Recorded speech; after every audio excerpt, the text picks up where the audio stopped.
The Mother of a Traitor. Maxim Gorky.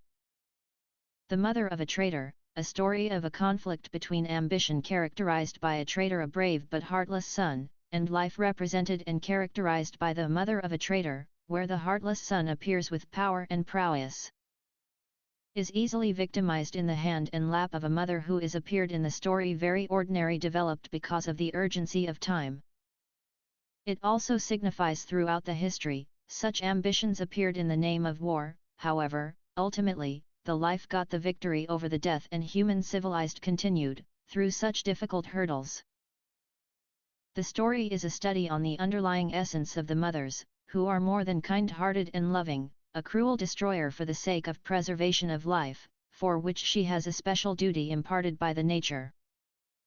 Moreover, this story is another quest within human psychology, which shows there is another truth within human mind, and man is something more than a selfish creature, which makes one dedicated for the sake of society in the cost of the complete destruction of the selfish interests.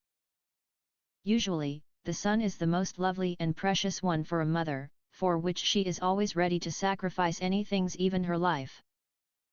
However, the mother sacrifices the life of her son for the preservation of the society and herself for the sake of her love to her son, in this story. To get to such truth, the writer leads us through the imagined situation for the story to develop, where the enemy has surrounded a city for several days and each and every part of the hope for life of the citizen has been lost. There is nothing else than the shadow of death for the citizen. Gradually, the cause after such situation is revealed. The most loving son of another is leading the enemy to attack upon the city to fulfill the hunger of his ambition, without caring the old men, children, women, and anything in the city. It hurts the mother extremely, who is so despised by the citizen that, either they don't care her at all or she listens herself, the mothers cursing her womb, staying at the side of their slain sons.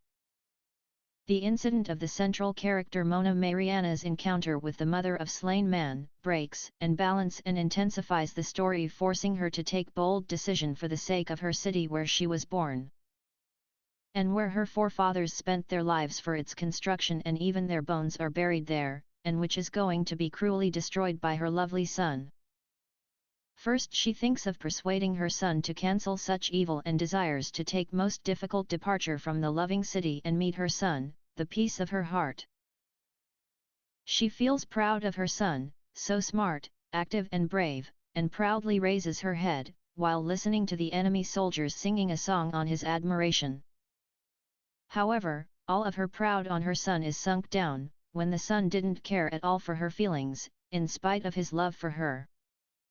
When she got tired of persuading her son, for the preservation of the city, the conflict between her love for the son and her love for the city got into the climax.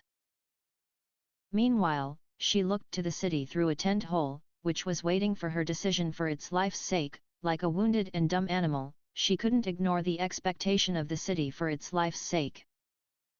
She took unexpected and drastic decision of killing her son for the sake of the preservation of the city, and killed herself for the sake of her son and to remain together and to share the fate of the son.